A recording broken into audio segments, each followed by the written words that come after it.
បងប្អូនមានទម្លាប់ចូលចិត្តយកឲ្យកូនមុំទឹកដោះគោកតាមានតែទឹកដោះគោកញ្ចប់ហ្នឹងណាបងប្អូនចូលចិត្តយកវាធ្វើជាអាហារប្រចាំថ្ងៃរបស់កូនដែរបងប្អូន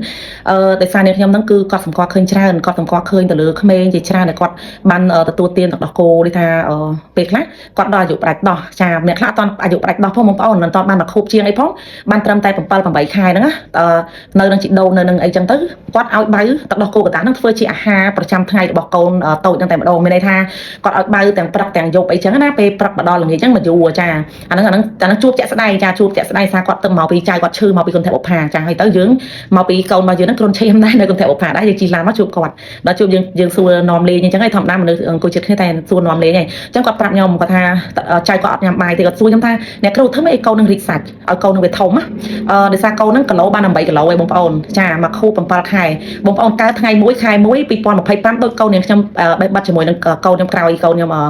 កូនស្រីខ្ញុំហ្នឹងណាចាមកខួប7ខែដូចគ្នាបងប្អូនប៉ុន្តែគីឡូកូនរបស់នាងខ្ញុំគឺឡើងដល់11គីឡូឯងប៉ុន្តែចៅគាត់គឺបានតែ8គីឡូកន្លះទេណាអញ្ចឹងមានន័យថាវាខុសគ្នាឆ្ងាយហើយពេលកើតគីឡូយើងកូនយើងបាន1គីឡូកន្លះសម្រាប់កូនគាត់គឺបាន2គីឡូចា2គីឡូមានតែកូនហ្នឹងកើតគ្រប់ខែដូចគ្នាប៉ុន្តែកូននាងខ្ញុំវ៉ាទៅមុនហើយមានសុខភាពល្អចាហ្នឹងគឺដោយសារអីរបបអាហារការចិញ្ចឹមណាបងប្អូននាងខ្ញុំយកកូនចេញពីពេទ្យមកបងប្អូនគឺ1គីឡូកន្លះនៅខ្ញុំគេងពេទ្យតែ8ថ្ងៃយកមកថែទាំខ្លួនឯងដោយសារយើងមានជំនាញក្នុងកា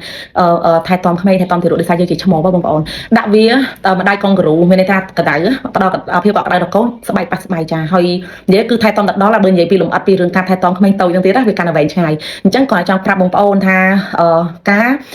សួរគាត់ទៅគាត់រាល់ថ្ងៃគាត់ថាយើងសួរថាចៅអ៊ីមើលទៅដូចទូចម៉េចហើយរាល់ថ្ងៃវាមុំទឹកដោះគោឬក៏ទឹកដោះម៉ាក់វាថាមុំអត់ទេគាត់ថាមុំដោះគោដល់ពេលសួរទៅចង់ឡើងមិនមុំដោះគោម្សៅឆុងអីត្រឹមត្រូវទេបងប្អូនគាត់ឲ្យមុំទឹកដោះគោកញ្ចប់ទឹកដោះគោកតាហើយគាត់ឲ្យយើងសួរថាចង់ញ៉ាំអាហារផ្សេងមិនដែរគាត់ថាអត់ញ៉ាំទេបាយតាក់អីអត់ទេដាក់មួយម៉ាត់ព្រោះចោលហ្មងណា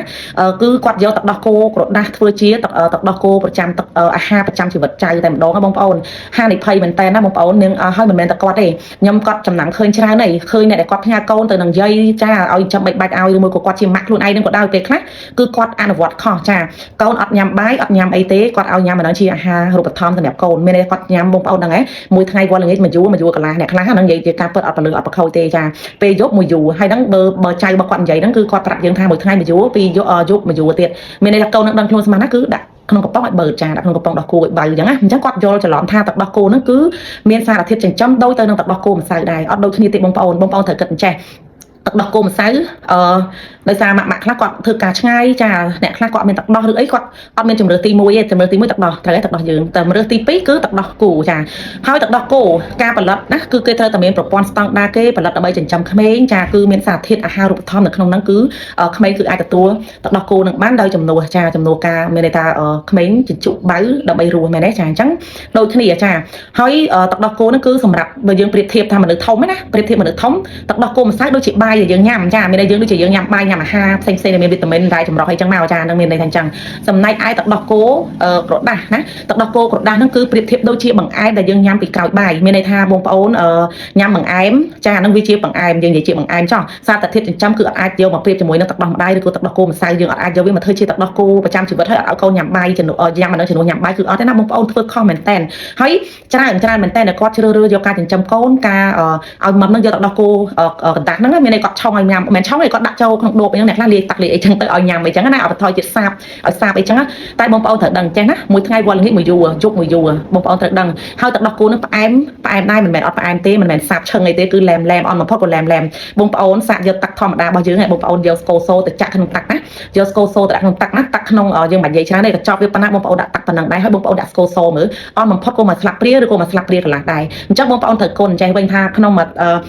ថ្ងៃវល់ល្ងាចហ្នឹងមួយយូរទៀតអញ្ចឹងវាស្មើនឹង2យូរអញ្ចឹងបងប្អូនត្រូវគុណចំនួនស្លាបព្រានៃស្ករសហ្នឹងប៉ុណ្ណឹងអញ្ចឹងក្នុងមួយថ្ងៃកូនរបស់បងប្អូនគឺទទួលបានលើសពី10ស្លាបព្រាឯងមែនទេចា10ស្លាបព្រាជាង10ស្លាបព្រាក្រាស់ផងទៅណាអញ្ចឹងបងប្អូនឆ្ងល់ថាឥឡូវនេះវាគុណធបុប្ផាទីពេទ្យគុណធបុប្ផាណាគឺគាត់កំពុងតែព្រួយបារម្ភខ្លាំងគាត់ឆ្ងល់ថាទឹកនំផ្អែមវាច្រើនកើនសន្ទុះខ្លាំងមែនតើថាមកពីស្អីបងប្អូនអញ្ចឹងបងប្អូនត្រូវដឹងថាពេលខ្លះការហូបចុករបបអាហារក៏ជាចំណែកមួយដែលធ្វើឲ្យកូនយើងក៏ជាចំណែកសង្ស័យមួយដែលអាចនឹងនាងខ្ញុំអត់ហ៊ាននិយាយថាវាឲ្យទៅជាទឹកនំផ្អែមទេប៉ុន្តែបងប្អូនត្រូវ ដឹងថានៅពេលដែលអត់ញ៉ាំបាយយកមានន័យថាបើសិនបងប្អូនអត់ញ៉ាំបាយតែបងប្អូនញ៉ាំតែបង្អែមហ្មងបង្អែមព្រឹកមួយថ្ងៃបងប្អូនញ៉ាំបង្អែម5 6 7ដងអីចឹងចុះយប់ឡើងបងប្អូនងើបញ៉ាំបង្អែម6 7ដងអីទៀតចឹងចុះញ៉ាំយូរជាតិស្ករវាច្រើននៅក្នុងចាននៅក្នុងសរសៃឈាមបងប្អូនណាអញ្ចឹង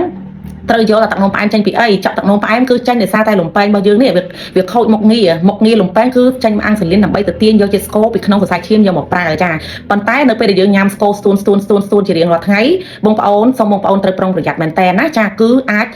ហានិភ័យនៃការខូចមុខងារលំពេងជំរុញចាជំរុញឲ្យខូចមុខងារលំពេងធ្វើឲ្យយើងនឹងវាប្រឹងឡើងពេកមានន័យលំពេងយើងប្រឹងឡើងពេកពេលខ្លះខូចមុខងារក្រឹបយើងធ្លាក់ទៅជាមនុស្សជំងឺទឹកនោមផ្អែមណាអញ្ចឹងខ្ញុំអត់ហ៊ានសន្និដ្ឋានថាមកពីអាហ្នឹងឯងប៉ុន្តែវាការហូបចុកការផ្ដល់របបអាហារកូនគឺខុសច្រើនមែនតើខ្ញុំព្រួយបារម្ភនិយាយចេញពីចិត្តហ្មងណាមានន័យថាបាយមួយម៉ាត់ដាក់ចូលទៅចៅព្រោះចាញ់មួយម៉ាត់ចៅព្រោះចាញ់អត់ព្យាយាមឲ្យចៅញ៉ាំអាហារដែលត្រឹមត្រូវហើយឲ្យញ៉ាំជារបៀបអាហ្នឹងបើមួយថ្ងៃអញ្ចឹងទៅងើបឡើងបើអាហ្នឹងដេកទៅបើអាហ្នឹងចាបើចោះបើឡើងដល់ពេលយប់បើអាហ្នឹងទៀតបងប្អូនអើយសុំនិយាយមែនសុំចិត្តណាអ្នកដែលអាចដែលរាល់ថ្ងៃធ្វើបែបហ្នឹងសុំកាត់បន្ថយភ្លាមទៅណាទទួលអត់បានសារជាតិចិញ្ចឹមទេបងប្អូនវាគ្រាន់តែជាខ្ញុំប្រៀបឲ្យដូចជាបង្អែមទេបងប្អូនមនុស្សយើងអាចញ៉ាំបង្អែមជំនួសបាយបានទេណាបងប្អូនទោះជាវាមានសារធាតុចិញ្ចឹមក៏វាតិចតួចបំផុតទេបងប្អូនហើយវាមិនមែនជាមានស្តង់ដារដែលគេសម្រាប់ចិញ្ចឹមក្មេងទេណានេះគឺសម្រាប់អាហារក្រៅពេលសម្រាប់ក្មេងដែលគាត់ញ៉ាំបានគ្រប់គ្រាន់អីចឹងទៅគាត់អាចបើកមកកញ្ចប់ពីកញ្ចប់លេងអីចឹងទៅមួយថ្ងៃវល់ល្ងាចត្រឹមតែមួយកញ្ចប់អីចឹងទៅឬក៏ពីរកញ្ចប់ទៅចោះយ៉ាងច្រើនអត់អាចមកយូរដាច់មួយថ្ងៃយប់ឡើងមកយូរដាច់មកយប់ចឹងអត់ទេបងប្អូនធ្វើបែបនេះវាអាចជំរុញណាឲ្យទៅជាថ្ងៃក្រោយមិនដឹងថាចៅបងប្អូនខូចអីខ្លះទេចាហើយទឹកនោមផ្អែមរាល់ថ្ងៃគឺមន្ទីរពេទ្យបន្ទាក់បំផាទទួលការព្យាបាលណាបងប្អូនគឺរាប់រយរាប់ពាន់អ្នកណាដោយសារជួសជុលទៅមានចេញមកគឺទឹកនោមផ្អែមហើយទឹកនោមផ្អែមតាំងពីនៅក្មេងឲ្យគ្នាសង្ឃឹមអីទៀតបងប្អូនគិតមើលទឹកនោមផ្អែមបងប្អូនមិនមែនជាជំងឺលេងសើចមិនមែនជាជំងឺធម្មតាទេណាវាជាជំងឺដែលមើលអត់ជាចាមានន័យថាជំងឺដែលយើងត្រូវការប្រើថ្នាំប្រើអាំងស៊ីលីនចាក់មួយជីវិតណាអញ្ចឹងសូមការពារសុខភាពកុំឲ្យសុខភាពនោះវាធ្លាក់ចុះទៅក្នុងគេថាហួសពេលហើយទៅយើងស្ដារអីទៀតបងប្អូនស្ដារទៅអត់រួចទេណាចាអញ្ចឹងការដែលហូបចុកការដែលបើនឹងគឺអ្នកខ្ញុំឃើញច្រើនមែនតើសូម្បីអ្នកមកទទួលវ៉ាក់សាំងក៏អញ្ចឹងដែរពេលយើងសួរនាំទៅអ្នកកូនខ្លះអត់ឡើងគីឡូទេទូចក្រេះមែនតើដល់ពេលយើងសួរទៅអ្នកគ្រូឲ្យបើទឹកដោះគោម៉ាត់នេះអ្នកគ្រូឲ្យបើទឹកដោះគោម៉ាត់នោះប៉ុន្តែមិនមែនទឹកដោះគោម្សៅបងប្អូនទឹកដោះគោក្រដាសចាសួរនាំទៅមួយយួរពីរយួរ3យួរក៏មានដែរណាចង់និយាយថាបងប្អូនទៅជានិយមតគ្នាឲ្យញ៉ាំបែបហ្នឹងអ្នកខ្ញុំព្រួយបារម្ភចង់និយាយមែនគឺព្រួយខ្លាំងមែនតើហើយបងប្អូនដឹងហ៎ការចិញ្ចឹមកូនរបស់អ្នកខ្ញុំមកបងប្អូនកូនរបស់ខ្ញុំ1គីឡូកន្លះហ្នឹងកូនទូចរបស់អ្នកខ្ញុំនៅថ្ងៃហ្នឹងនិយាយថាពិបាកក្នុងការឲ្យញ៉ាំមែនតើចាពិបាកឲ្យញ៉ាំណាខ្ញុំនិយាយមែនពីទូចមកបើទឹកដោះគោកូនគេអាយុប៉ុនគ្នាគេបើសិតតែ5លេខណា4លេខ5លេខ6លេខកូនអ្នកខ្ញុំ1លេខកន្លះទេក៏ប៉ះវាដូចទូចមែនតើដល់ពេលចូលដល់វ័យអាហារូបត្ថម្ភណាចូលវ័យអាហារូបត្ថម្ភខ្ញុំញ៉ាំឲ្យវាញ៉ាំចាប់តាមបច្រកឲ្យញ៉ាំដល់ថ្នាក់គ្រាចាប់បច្រកទៀតបងប្អូនមើលឃើញបានអស់សំណោចប៉ុន្តែយើងចេះក្បួនបច្រកយើងអត់ឲ្យវាចូលទៅក្នុងពងខ្យល់យើងដាក់ឲ្យយើងឲ្យតាក់ញ៉ាំភ្លាមបងប្អូនវេទនាមែនតើចាប៉ុន្តែនៅអាហាររបស់កូនខ្ញុំគឺមានបន្លែមានសាច់ពិសេសគឺសាច់ចាគឺអត់ឲ្យហើយនិយាយពីអ៊ីដែលគាត់អង្គុយជួបខ្ញុំនឹងទៀតណាគាត់ខ្ញុំសួរដែរថាចុះរត់ឲ្យកូនឲ្យចៅបានញ៉ាំសាច់ខ្លះអត់គាត់ថាសាច់គឺអត់ញ៉ាំទេគាត់ថាអត់ញ៉ាំទេហើយគាត់ហ៊ានឲ្យញ៉ាំទៀតដោយសារគាត់ខ្លាចកើតពឹសកុកអញ្ចឹងបងប្អូនអារឿងពឹសកុកហ្នឹងចាំវគ្គក្រោយនេះខ្ញុំនឹងនិយាយពីរឿងពឹសកុកហ្នឹងទៀតការអនុវត្តខុសគិតថាញ៉ាំសាច់ទៅជាពឹសកុកការពិតញ៉ាំសាច់ទៅវាមានវាជាប្រូតេអ៊ីនវាជួយសាងសង់រាងកាយចាវាធ្វើឲ្យកុមារលូតលាស់តាមអាយុតាមអីចឹងមានសុខភាពល្អអញ្ចឹងណាចឹងនេះខ្ញុំញ៉ាំមកក្នុងពេលណាក៏ត្រូវតែមានជាតិប្រូតេអ៊ីនជាតិសាច់ដែរគឺអត់ដែរអត់ទេបងប្អូនតិចតួចត្រូវតែបានចាហ្នឹងគឺសំខាន់បងប្អូនញ៉ាំបបរឲ្យកូនញ៉ាំបបរមួយចានចង្កោះណាជាមួយទឹកស៊ីអ៊ីវឬក៏អំបិលណាវាអត់ស្មើនឹងបងប្អូនឲ្យញ៉ាំ3លព្រាហ្នឹងតែសាច់ទេបងប្អូននិយាយមែនបងប្អូនអាហ្នឹងវាសំខាន់ខ្លាំងណាស់អញ្ចឹងបងប្អូនជប់អនុវត្តខុសបែបនេះទៀតបើបងប្អូននៅតែអនុវត្តបែបនេះទៀតណាថ្ងៃក្រោយទៅកូនយើងមានបញ្ហាគឺសោកស្ដាយកូនមែនតើហើយពេលដែលវាអត់លូតលាស់នៅពេលដែលវាអត់ទទួលបានអាហារឬក៏សារធាតុចិញ្ចឹមគ្រប់គ្រាន់វានឹងក្រិតក្រេះវានឹងខូចសុខភាពអញ្ចឹងបងប្អូនពេលខ្លះកូនយើងអត់លូតលាស់ខួរក្បាលអត់លូតលាស់ចង់និយាយថាវាឡើងទៅជាធនធានល្អណាបងប្អូនអញ្ចឹងសូមបងប្អូនយកចិត្តទុកដាក់ឲ្យមែនតើទៅលើអាហាររូបធម្មរបស់កូនណាចាអញ្ចឹងបើសិនជាបងប្អូនគិតថាវីដេអូនេះមានប្រយោជន៍សូមបងប្អូនជួយ follow page ម្នាក់មួយនិង share ណាចា